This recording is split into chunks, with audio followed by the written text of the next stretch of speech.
Why do so many digital marketing focused businesses grow quickly to $2 or $3 million, maybe even $5 million, and then just shrink, leaving their business owner worse off than when their business was much smaller? Scaling a direct marketing focused business is the main theme of this episode. And of course, we'll be covering a lot more tips and strategies to convert and monetize your customers. I'm Robert Strobe, and this is the show that brings you profit-producing secrets from the greatest marketers in the world. Ryan, it's an absolute honor to have you on the program today. Thank you for joining me. Yeah, man. Thanks for having me. It's good to see you again. Yeah, my goodness. I've went back and I actually had to pull my old passport to look at the stamp from when we were at Bill Glazer's mastermind in the Bahamas. At least the trip was beginning March 6, 2008. And, we met, of course, the year before. And, you were the hot internet star, really crushing it online. And you joined Bill Glazer's mastermind, who he's a retailer and, did marketing, primarily through direct mail. Nobody has taught more people internet marketing than you. There's hundreds of thousands of certifications out there from your company and your courses. What did you get out of that direct mail vein of marketing that's really helped you understand digital? I think I learned how to actually market. Is the reality. I mean, the internet was simply another medium to practice marketing. And I understood that and I got that because I learned marketing before internet and as the internet was emerging. And so I saw it as, a website is kind of like a sales letter, just it kind of keeps going. So instead of having pages to flip, you just scroll down. To me, there were direct correlations. And sometimes it's very obvious, right? Email is like mail, but it's electronic. I mean, sometimes just the name went ahead and did the work for us. It's been fascinating, though, over the years, because obviously this has been now a couple of decades, and people who have come on and they truly don't know life and existence without the internet. They think that what they are doing is truly something new. And one of the things I like to tell people, and still at the office today, I had commissioned a number of different pieces of art, and it's artwork that really sort of celebrates people like John Caples and Charles Atlas and Eugene Schwartz, and all of these great marketers that were around before the internet. And it's because I wanted everybody who is in the company on our team to know that as marketers, we're standing on the shoulders of these giants. There's nothing that we're doing that wasn't done before. And I think in business, we need to remember that. The second you think that you've invented something, you're probably being very arrogant or very stupid, or maybe a little bit of both. Certainly naive, for sure. Yes. And of course, there's thousands of people standing on your shoulders who were able to understand internet marketing because of those digital marketing certification courses and the extensive training and conferences and courses that you and your team have produced over the years. And now you are pivoting to Scalable, which is a book. Get Scalable. Absolutely encourage everybody to grab a copy. Why did you move more towards business building versus that marketing focus after I hate to mention it, but probably like 2 decades or more now? Yeah, definitely a lot of gray hair ago. There's 2 reasons. There's the really honest one, and then there's the strategic one. I'll start with the really, really honest one. And that is that I've always just talked about what I was doing. And so when I was talking about marketing, it's because I was in the thick of doing marketing. When I got my start, when I launched my very first business online from my college dorm room back in 1999, I didn't think about myself as an entrepreneur or a business owner. I thought about myself as a marketer. because that's all I was really doing. I wasn't running a business. It wasn't a company. It was me.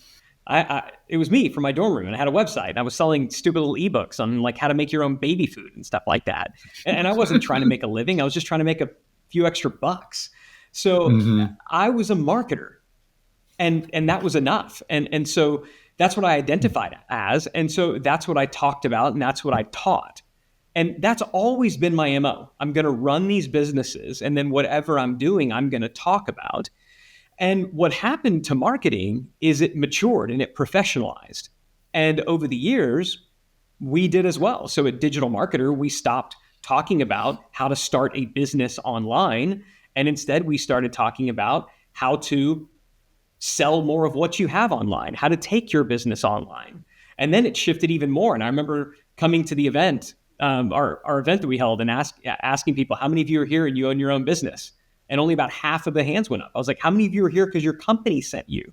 And the rest of the other half went up. And I realized, wow, now this isn't even business owners and entrepreneurs anymore. Digital marketing is truly becoming a profession. And so digital marketer was no longer speaking to business owners anymore. It was speaking to professional marketers, which is great, but it's not who I am, right? It's not what I do. And so that's when I slowly began to step back from the day-to-day of digital marketer. And that process really began back in 2018. It wasn't all that noticeable because it had to be kind of a slow progression. Began introducing different faculty members and people like that. We sold our big event. I kind of slowly started, stepping away. And we do still own the company today. It's not that I don't own it. It's not that I don't love it. It's not that I don't still consider myself to be a marketer. But going back to it, I've always just wanted to talk about what I was doing. And I don't do marketing anymore. I can still write copy. I can still strategize with the best of them, but they won't even give me a login to our Meta and Google accounts. They won't. My team won't, because they know I'll go in there and I'll break stuff. What I'm doing today is scaling businesses. And so it made sense to have another company that would provide me with the outlet to talk about that, because I couldn't talk about it at Digital Marketer anymore. So we decided that we were going to launch a new brand, and that brand was going to be the Scalable Company. And the year that we were going to unveil this new brand was going to be 2020. And I remember meeting with the entire team at the end of 2019 saying, okay, so in next year when we come back, we're launching this new brand and it's going to be great. And obviously came back in 2020, had different plans. And so we didn't really launch in 2020. Kind of at the end, we sort of semi-launched it. But it didn't really get going until 2021. And even then, I didn't know what the heck it was going to be. So kind of meandered around a little bit. And it's kind of only just been in the last couple of years where we figured out what is the business model for Scalable. And but I didn't start out knowing what that was. I just needed a place to talk about what I was doing, because that's where it always began. And I think that's a brilliant start, because so many digital marketers really feel like, oh man, we have to make money from day one. And they want some sort of way to launch and generate paying customers, but being able to have a sandbox where you're able to allow yourself to grow, publish information people want to read, and really learn yourself what connects, what doesn't connect. One of the things that I really like about the book more than anything is how you've really have studied the process of scaling a business, obviously, and of course learned from doing it yourself. But it really takes all of these ideas around leadership, as well as getting projects done in an efficient way, as well as recruiting and retaining employees, as well as making a darn profit, and focusing on how you're going to generate revenue that is going to allow you to continue to scale the business. And most business books are about one or half of those things. Yeah, this was the book that I wish I had when I started scaling my company.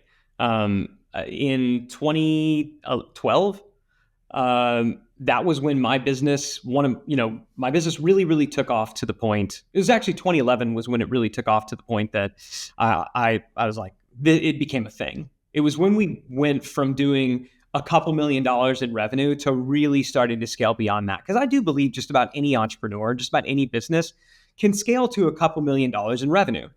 And and I'm not saying that that's not a lot, because a couple $1 million in revenue is a lot of money. I mean, it's millions of dollars. Like, that's a lot of freaking money. You're in the top 1% of all earners in the world, and you should be applauded for it. But at a couple $1 million in revenue, you can do that just you and a fairly small team.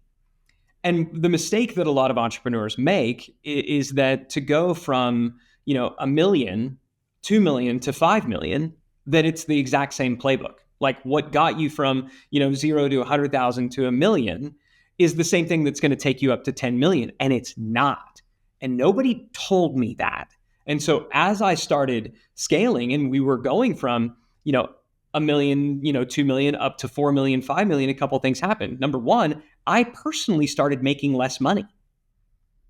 And I'm confused as all get. I'm like, why the heck, if the company is making more money, am I making less? This sucks. I also stopped having as much fun, because now there's all these people running around, and I traded all the jobs that I actually enjoyed for this new job called management that I didn't enjoy and I wasn't particularly good at. And so about midway through, and I'm in the absolute swamp of scale, what I decided is that I guess I'm just not cut out for this. I guess I'm just not the kind of person who can grow this company. I was good enough to do it 1 to 2, but I guess I'm not cut out for the next level. And I made the mistake, the most critical error that I've ever made in my entrepreneurial career, and I fired myself from my own business. I decided that I needed adult supervision. I needed somebody else to come in and run my own company. And everybody around me, like, oh, that was such a good idea. So smart of you, to go and do that. Maybe they were seeing something that...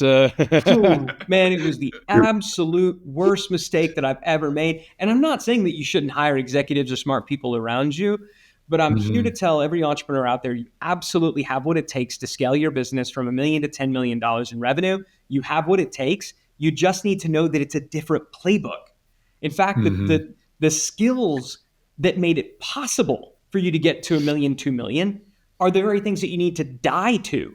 But that doesn't mean that you can't do it. And again, just nobody freaking told me. And so that this book is all about the new playbook. It really is about the $1 million to 10 million and beyond kind of stuff that you don't read about in a lot of the books, but it's practical. Because I also read a ton of books that are like, well, step 1, you've got to create your vision. Well, I did that. And it's basically entrepreneurial arts and crafts time. Like, that didn't help at all. That stuff was nonsense. It didn't make me any money. It didn't create any clarity. It didn't make my team work better together. Set your goals. Based on what? We didn't hit our goals. None of this crap worked. And so after nearly bankrupting my companies a couple of times, thankfully, a decade of beating my head against the wall, I eventually figured it out, and I figured I should probably write a book about it. And that is where this came from. So that's amazing. And in fact, a lot of the behaviors that will get you from 1 to 5 million, once you get at or above 5 million, will actually get you bankrupt and send you backwards. What was the big difference in your business? Because, for folks that haven't met you, what was really that sort of lightning strike that helped you go from $1 million or 2 to really launching to that 5 million mark? What did you do differently there to get to that point where you were stuck? That really seemed to get the most traction. To get unstuck, you mean? No, to what got you there? Because just for folks that weren't part of the history and didn't get to see, Ryan go from selling how to make your own baby formula on recipes to the first days as digital marketer were really scaling. What were some of the things that you were doing differently in that time that just got you to 5 million? And then we'll pick up that thread to going forward? Yeah. So what got me from, it's easier to say what got me basically from 0 to a million, 2 million. And what got me there was just one great offer. And that's what really is going to be there for most, for most entrepreneurs. And specifically with digital marketer, I can tell you exactly what it was. What everybody else in the industry was doing at the time was they were doing these big product launches. They were selling individual products for a couple $1,000s, and they do these big launches.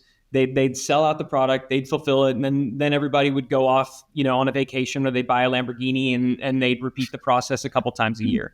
And I thought, this is kind of stupid. Like, this isn't actually a business. What are we doing here? We're running publishing companies. Like, what if we treat this like a real business? And so, I said, I'm willing to take all of this content, all this material that we have, and I'll put it in a membership subscription site. I'll charge $38 a month. Price, by the way, completely pulled out of my butt. I'll charge $38 a month and give people access to everything. It's going to take me a while to build it up, but I bet when it's all said and done, I wind up building a bigger, more profitable company. It worked because when everybody else was doing these big launches, for the first 6 months, I looked like an idiot. And then afterwards, it just began to compound and compound and compound and compound because the offer, the value proposition was so much better than everybody else's. And then when we had this community, now we could begin selling them other things in addition to that. And so that's what got me to about 1 million, 2 million. Now, I'll tell you what got me from about 2 million to 5 million was sheer brute force trying to do the same thing that I was doing 2 times harder. And it's also what burned me out and nearly bankrupted the company. And so paradoxically, what got me from, because I then had to stop doing all that and drop back down to about 2 million. So paradoxically, what got me from about 2 million up to 10 million was doing less but better. If you want to scale from 2 million to 10 million, it really is about doing less things, but a whole lot better. And that's the opposite of what it is to get from 0 to 1 million. Because 0 to 1 million is all about you're flailing around. You're trying everything. You're throwing stuff against the wall to see what sticks. It's hustle. It's grind. It's do whatever the heck you got to do to make this thing work. And that mentality is exactly what you need to do in the beginning. And we kept doing that. That's the thing. I never stopped doing that, even when we found the thing that worked. And so when I finally said, like, this thing works, what if we just double down on this and do nothing else? Then what do you know? Magically it began working. That was the difference. And I think the focus on quality opened doors to markets that were not available to anybody else in the internet marketing world. You are one of the few that really bridged over the internet marketing world to regular mainstream advertising agencies. And those other mainstream agencies were actually coming to digital marketer to figure out what they needed to do on behalf of their corporate clients, and send their people through your certification programs. And that really, not only built loyalty to your digital marketer subscription, but expanded the market 5-6 times over what all the product launch folks were accessing. Yeah. And I think it was and then the other piece of that in terms of quality was, from what I saw, the quality was certainly in the product being delivered, both the breadth of subjects as well as the depth and the graphics and how thoroughly they were covered as well as summarized. There were worksheets that would walk you through. I mean, everything was very well done in the product, sure, but also the marketing was perfected in a way that others who were creating a launch per year, even in their most ambitious dreams, were not able to optimize the flow, the cart abandons, the cart, even the upsells, in a way that digital marketer was, because you had one product you were able to optimize as well as a back end on, that you had it as well. Yeah, you nailed it. And this is, again, what entrepreneurs make in the mistake they make in the early days is they go, I've got this thing, and they sell it to the most obvious audience that they have. And then they say, okay, I now need to come up with something new to sell to this audience. And they just keep getting on this, like, let me keep coming up with new things to sell to this audience. Or their market comes to them and they're like, ooh, you know what? If you could make this thing, we'd buy that too. So they're like, I'm going to make that thing. Or if you could change this feature, we'd buy that too. And so they just keep doing things to serve this audience instead of saying, no, I have this thing. People like this thing. Let me go and get more people like this. The TAM, the total addressable market, is always so much bigger than you think it is. And if you'll just continue optimizing it and doubling down on that, and if you're in a space, and I was fortunate, at the time, like, the marketing world was continuing to expand. So we got to just ride the growth of the marketing industry, as a whole, both in the agency side, in the corporates. I mean, we had corporates, we had Uber and FedEx coming to us and saying, hey, we would like to license your entire catalog to train our team. Like, this is great. Now, one customer was a 6-figure sale, so that's a different animal than just one customer being $38.60 a month. So all of these things combined, though, but it really did come down and say, we've got this one product. How can we fully maximize and fully optimize this and take it to bigger and broader, audiences? And how do we up-level the team as well so that they can do all of those things that you just described? And I think a lot of times, business owners just aren't willing to do either of those things. If you're enjoying the show, just a quick reminder to press that like button, subscribe to this channel for more useful monetization tips, and turn on notifications so you don't miss all the great tips coming up in future episodes. And thank you for sharing this episode with your friends and colleagues. I appreciate that. This is completely off the wall, but I really just want your opinion on this. You're seeing the email newsletters like The Hustle or Morning Brew sell for tens of millions of dollars. Some creating subscription businesses, others being a platform to sell back end SaaS products. What do you think about that? What do you admire, and what would you do differently in one of those types of multi-million subscriber email businesses? Yeah, I mean, Sam Parr, who started The Hustle, is a friend of mine. So I'm fortunate to have some insights into that deal, and was chatting with him when he was looking to sell it to HubSpot. So no, I look, media is always going to have value to someone, and that's what a newsletter business is it's media. Now, for me, I don't love to sell media, and that's what Sam did. So let me give you an example. So I never wanted to sell Digital Marketer. Now, what I did sell was Traffic and Conversion Summit, which was our event, right? To me, media is the goose. And geese can lay eggs. They can lay big, beautiful, golden eggs. I will sell the eggs, because as long as you hold on to the goose can lay more eggs. So I love media because media can birth products and brands. Media can birth more media. But once you sell the media, that's it. You can only sell the goose once. You could sell the eggs over and over and over again. So I love owning media, but I'm not a huge fan of selling media.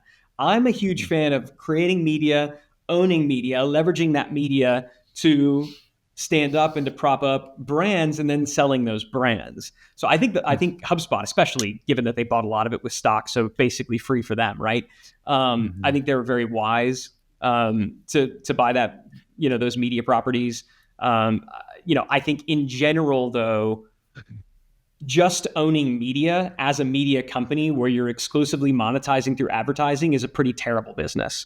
Owning media for the purposes as an entrepreneur of standing up brands is a great business, but trying to monetize exclusively through advertising, it's okay. It's just not a great business. Right. And it's not as if that's new, right? No. It's interesting too, it's because one of the oldest businesses in the world. Yeah. I come from the association world, as you know, and then there were all these for-profit trade journals that were advertising driven, and we were membership driven. We kind of applied that into the internet marketing space beginning in 2004 and beyond. But and then to see now like this revolution of ad-driven media via email is like, okay, well, I guess, but I it wrote is an ebook back in 2002 called The Great E-Zine Experiment. You can Google it. And it literally was, Sounds amazing. What if I have a website and the only thing on the website is to subscribe to an e-zine, which is what we used to call email newsletters. So it's not selling anything, just the only quote unquote product is an email newsletter. Would it work? And I did it. And I had this like newsletter. I was like, yes, it did. We're building a list and it's great. And I'm selling things to it. And that is what these things became. That was back in 2002. There's nothing new under the sun, right? And of course, Agora had been doing it in the financial space through direct mail for 20, 30 years prior to that. And plenty of other companies before, so even they didn't invent it. So yeah, there's none of this is new. And then yes, exactly what you were doing in the association space. Now there's people doing it with membership sites, and you've got Alex Hormozy, another buddy who just acquired School, and now paid communities are all the rage. And it's like, and people think that this is a new thing. Come on. We had membership sites 100 years ago too. So it's fun to see these things if you've been around this, everything old becomes new again. It's helpful to know your history though, because you don't have to repeat the same mistakes. Yeah. So my first membership site was in 2006. And back then it was good enough not to publish the URL because we didn't actually have user ID password systems at that time. So you just had to, have a separate URL, and then that's where the paid members would go. And then it wasn't until 1998 that we had the user ID and password system. And, now Alex Hormozy has invented how to create online communities. So it's good. Can I tell you this is a funny story and I'll make it quick. One of my first membership sites, same deal. I didn't know how to do the password stuff, but people were starting to do it and I wanted to look professional. And so when you bought, I had a form and in the form you would create a username and a password and you would click submit, but that went nowhere. Okay. I had no data. So it went nowhere. And then when you went to go log in, there was another form and there was a field where you could enter a username and a password.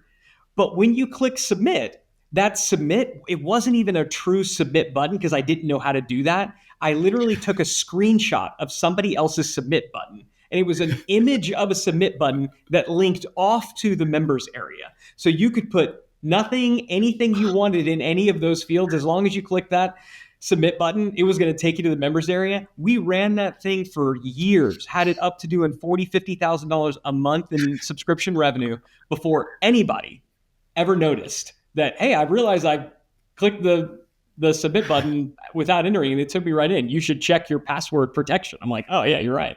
So yeah, it just shows that it's never been about technology. Yeah, I mean, but that was how we did things. And of course, you are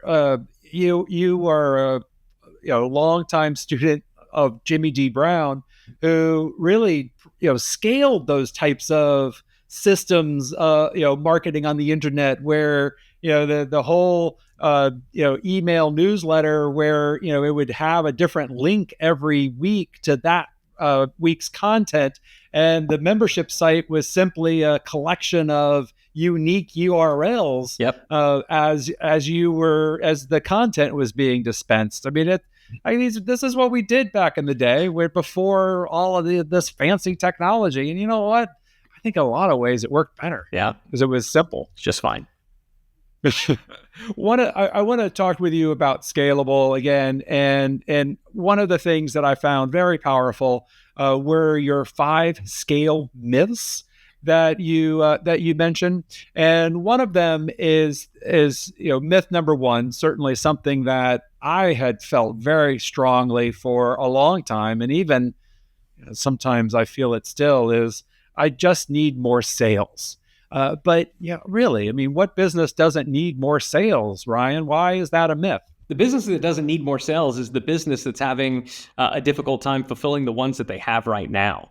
And that actually is a lot of businesses. So I said before, as we were scaling from 1 million, 2 million, 3 million, 4 million, 5 million, that the business was growing, but I was personally making less money. That's because very often at scale, it's not true that as long as you have enough top line, some of it's going to trickle down to the bottom, right? Your expenses can grow faster than your revenue. It happens all the time. And it's the reason the Inc. magazine, which publishes the Inc. 500 and 5,000 list, they actually did a study in coordination with Kauffman Research Foundation. They did the study where they went and they looked back at all the companies that had made the Inc. 500 or 5,000 list. It's a 5-year study. And what they found was that 2/3 of the companies that had made the list had either gone out of business, shrunk in size dramatically, or been disadvantageously sold. So effectively, 2/3 of the business that made the Inc. 5,000 list had effectively failed in some way, shape, or form. So clearly, growth is not everything. And we've seen this. If you just think that you can grow yourself out of every single issue, problem, or challenge, I'm here to tell you, growth is an accelerant. It's gasoline. And in the beginning, it is exactly what you need. It's the only thing you need. And yet, it is the very thing that will destroy you if your business can't handle that growth. It's one of those things I said. It's exactly the right thing, 0 to about 1 million, 2 million. And then at that point, now we've got to start thinking about systems. We've got to start thinking about increasing capacity. Because if you try to grow yourself out of bad systems, out of bad economics, poor margins, what you're really going to do is accelerate your demise and failure. And you're going to burn out in the process. Ask me how I know. Yeah, and I mean, certainly, better, more thoughtful monetization of your current clients, and looking at your prices and seeing if you can increase prices, looking at higher level tiers and stratifying what you offer rather than having kind of a one stop. All great ways to increase revenue and profit without having to go find new customers. And because as you know, finding new customers is the most expensive part, especially as you scale. So anytime you launch anything new, you're always going to start with the people who know, like, and trust you, right? And those are always going to be the cheapest, and they're going to convert the fastest and the easiest. And then you're going to get those, right? So you're going to start with like your mom and your old college roommate, right? And so they're going to be like, yeah, sure, I'll buy out of pity, if nothing else. It's why like companies like Cutco Knives, it's why they're successful, because they get this young kid coming in here and they get the kid to just go sell some knives to some people that, and then they're going to kind of burn out. And every now and then, like 1 out of 100 will actually sell some knives to some people that they don't know. So to go to that next rung of people who you don't really know, but maybe they kind of sort of know you, some people can do that. But each time you move away from that inner circle, it gets a little more expensive. They get a little bit more difficult to sell to, and they take longer to close. So you got to wait longer to recover that acquisition cost. And so that's why it just gets more and more and more expensive. And this idea that like, oh, I want to grow faster, I want to spend more, you can't afford to. Now, at the same time, and this is really, really important, whether you're a product business or a services business, also as you scale, invariably the quality of your deliverables is going to go down. Certainly if you're a services-based company, because in the beginning it was just you, and you're probably pretty freaking good at doing what you do. But then as you scale, you needed to get a little help. And the first couple of people, you trained them, and so they were probably pretty good too, and you were overseeing them. But then as you kept scaling, now there were people who were trained by somebody who you trained, and so they're not quite as good, and you can't oversee everything they're doing, so it's pretty okay, but not amazingly great. They're doing the work, and so everything gets degraded just a little bit at scale, unless we can bring in some really good, solid systems. Systems are the antidote to all of these things, and it's, as entrepreneurs, it's not necessarily what we want to do. But this is where we've got to begin to implement some good solid systems, which is a lot of what the book is about. And if we can do that, then this is how we begin to offset that degradation that's going to happen at scale. But you got to pause long enough to do that. That's why just throwing more growth at it is just going to accelerate your demise. Ugh. I want to change the subject again because I'm just very curious about your insight on this topic, because we haven't talked about this before. But you were present and saw the rise of Google AdWords, and bought clicks for less than 3 cents. Yeah. And then rode that as the clicks got more expensive to dollars and multiple dollars. And then Facebook comes along, and we're back in the money again because we can buy clicks and views for pennies. And then of course that scaled up, and now we've got short form video and those viral elements. What have you seen? A lot of marketers right now are facing higher ad costs. Their CAC is going up, their acquisition rates are going down, and you've lived this up and down several times.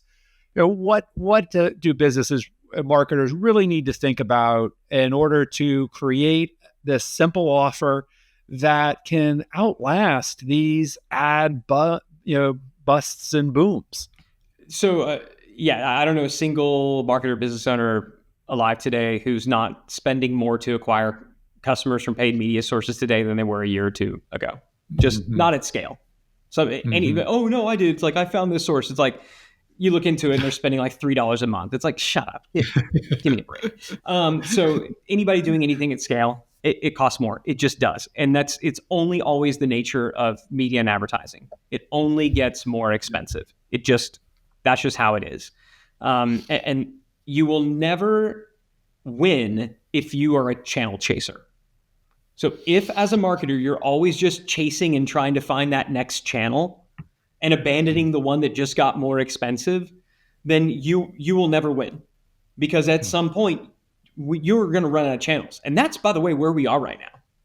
Like, what's the new channel? Because you're right, there was Google. Like, I remember originally when it was goto.com, and then it was Overture, right? And then the team at Overture got poached, and they formed the Google AdWords team, right? And then that eventually became the Yahoo Search Network. The Overture team did. They got acquired by Yahoo. So like, I go all the way back there. And then I remember the heyday of Google AdWords when that was super cheap and easy. And then it got expensive. And then, here was Facebook ads to save us. Oh, wonderful. Facebook ads to the rescue. And everybody decided this was the thing. And then, this didn't work anymore. Oh, but Instagram is here now. Woo, Instagram's here. And now maybe organic. We can make organic social work. And as soon as we don't have that right now, though. There is not the new channel emerging, and I submit to you that a new one is not coming to save you. So the answer is not to wait for the next cheap channel. It never was. The answer is always to be able and willing to spend more than your competitor to acquire a customer. Dan Kennedy taught us that. He or she who is able and willing to spend the most to acquire a customer wins. And so the name of the game is to structure the economics of your offer such that you can do that. And there's a couple of ways that we do that to get into it. Pricing is certainly a factor of that. A big aspect of it is brand. I mean, if you have a brand in the marketplace, you can claim a higher price point than other people. Just ask Hermes. They can charge more for a handbag than Coach can. Okay, so they can now invest more in advertising than Coach can. Because an Hermes purse is going to be $30,000 to $70,000, whereas a Coach bag is going to be $300 to $800. Right. I don't know. So that's a very different. And they're, by the way, from a construction perspective, pretty much the same materials. So, like, brand is a biggie. So, how tactically do you make sure that you do that we make this happen? Number one, you do need to make sure that you've got great messaging. There still is no substitute for just having really awesome, amazing copy.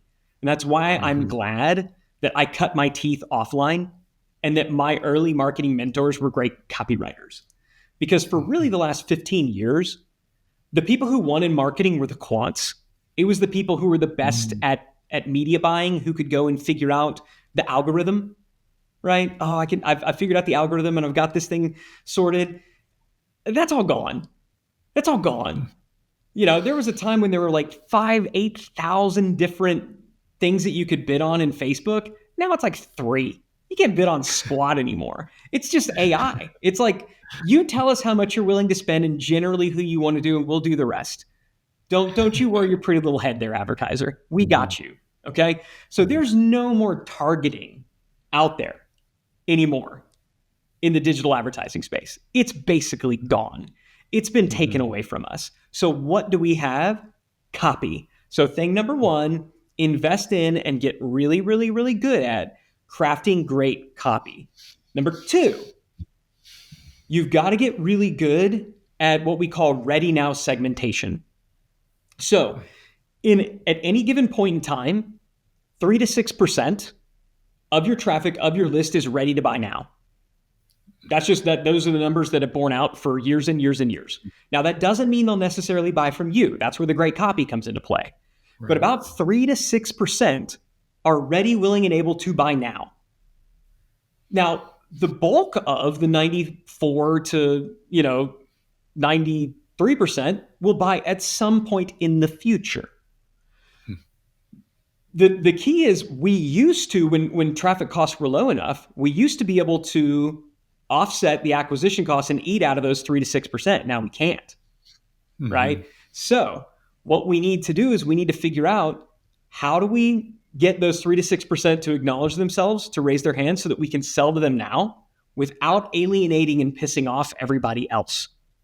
Because we can't lose them. We've got to be able to nurture them. And so this can be as simple as, after somebody opts in, if you've got a lead magnet funnel, if somebody opts in, we're going to ask them a couple of questions. One is going to be a qualifying question to see, is this person qualified to buy our most expensive thing? And then we're going to ask some type of a readiness question. Are you interested in getting help with this particular thing? If they're qualified and if they're ready, we don't march them through the traditional funnel where we start low and go high. We take them straight to the top. That's important, because if they're qualified and if they're ready now, we want to move them all the way to the top of our value ladder first, because that is going to enable us to realize more revenue today, which makes us able and willing to spend more to acquire a customer. If they're qualified but not ready, then we won't offer our most expensive thing. We'll sell them something else that's more relevant. And certainly if they're not qualified, we're not going to do that. We'll leave them on the list. So figuring out the right way to do that throughout, that is the great game, of marketing today. So if you can do that, then you can win. And I'm not saying that it's easy, but this is what marketers need to be able to do today. That's absolutely a masterclass in marketing today. And it's amazing, because in 2020, because folks were locked down, there was a vast growth in the number of people who were ready to buy now. And I've talked to plenty of subscription businesses that grew 4 times or even 12 times in 2020, and really thought of themselves as rock stars. And now all of a sudden, they're confounded. The magic is gone. They don't know what to do instead. And you talked about qualifying and offering products at higher prices. I can't tell you how many people only have one price for what they offer. And they're trying to scale with maybe it's a subscription offer and it's a few bucks a month, or even $100 a month, but it's damnably difficult to try to get that to scale when you're losing 40% of the subscribers within a month or two, and then the rest have to bear the load of the customer acquisition costs for all the subscribers that you brought in at the beginning of that cohort. So, having something that you're offering for a much higher price, and that's actually really brilliant as part of the sales process, qualifying and deciding digitally through the algorithm based on how they answer the questions, what to offer them, and being able to track. And how do one of the things that of course, was your talent, and what you were widely known for as the number one person was split testing and being able to determine what is working. What are you seeing, split testing today? What sort of, what are the types of, is it still, is it a blue button or a green button, or what are the things that you really see that you're split testing that make the biggest differences today? Funny enough, we do very little split testing today, because what we've seen makes all the difference is the overarching headline hook and messaging and the price point. And so I'm going to be a lot more interested in optimizing for those and what you're doing in the follow-up than I am in going through and split testing order buttons and those kinds of things. If you're doing massive, massive, massive volume, I mean, we're talking millions of uniques a month, then maybe those kind of things start to make a difference. But where we are right now, with the fact that people are coming and looking at these things on their little phones and all this stuff, it just doesn't move the needle as much as it once did, right? It just doesn't, people are so used to buying online now that a lot of those things that did actually matter more back in the day, it's all been so standardized at this point that if you go and build a website from a basic template and it kind of looks like what Amazon has, it's going to be pretty great. It's going to be pretty great. Focus on the copy. Since you mentioned membership sites, can I give you an example of something that we just tested at Digital Marketer that piggybacks? Sure. So we've got an offer. We're bringing back something we have not done for a very long time, Digital Marketer Lab. We're bringing back a $1 trial. So give us $1 and you can try Lab for 14 days. Haven't wanted to do it for a long time because we just found that the churn rate was just too high. Right. And so we're like, nope, but we're doing it and we're finding that it's working a lot better. But here's what we have on the next page. We're saying when you get in, number one, we want you to engage with the community. But number two, we want you to commit. And the best way to commit is to go ahead and say, I'm in it for at least the next 12 months. What I'm going to do right now is I'm going to give you a special discount and bonus if you'll go ahead and commit for the next 12 months. So the whole thing that we're trying to get them to do is right there, as soon as they sign up for that $1 trial, is to get them to ascend to annual. We're currently getting over 30% of the trials to ascend to annual. And we're testing different price points. The average, it's probably going to wind up at about $195 for the year. So currently we're testing $29 a month or $295 for the year. So they basically get $100 off for the year if they do it right now. And then we also give them a bunch of bonuses. 30% of the people are saying, sure, sign me up for the year. Now, the reason that we're happy to do that is because the people who we know are qualified, and we know they're qualified based on some of the other stuff they fill up. After that, we'll say, hey, are you interested in getting additional coaching and support in a smaller group environment at a higher premium level? For the people who say yes to that, we have a $500 a month group called Elite that the people who say yes, we can invite them to that. And the whole name of the game for us is getting people into that group. So if you don't have a value ladder, if you're out there trying as a business to make it work with a single product, you're hosed. It is not going to work. The name of the game is to have some products that are going to get people to go from stranger to prospect to customer.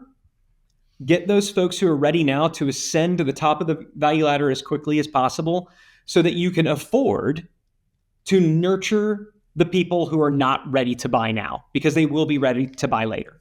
That's the name of the game. I absolutely love that. I've been teaching to sell folks out of the free trial for more than a decade now, but never at the point of sale. And that's just absolutely brilliant. And like most of my clients would be, oh, okay, well maybe we'll because they're in for a trial, maybe we'll put that monthly out there. They would agree to that. But to go straight for the annual and to go from essentially $1 to an annual subscription, allows you a much bigger runway to retain them on the second year. And what I like about your offer is that you're you're getting that renewal at a higher price than you got the initial year for, because I assume you're not offering the discount on the renewal that they got. We are for this one. We're going to test not. So currently for this one, we're saying, but the next one, I would look to do it. So year one, $195, year two, $295. But for this one, we're doing that. But to your point, we're going from $1 to $200 in funnel.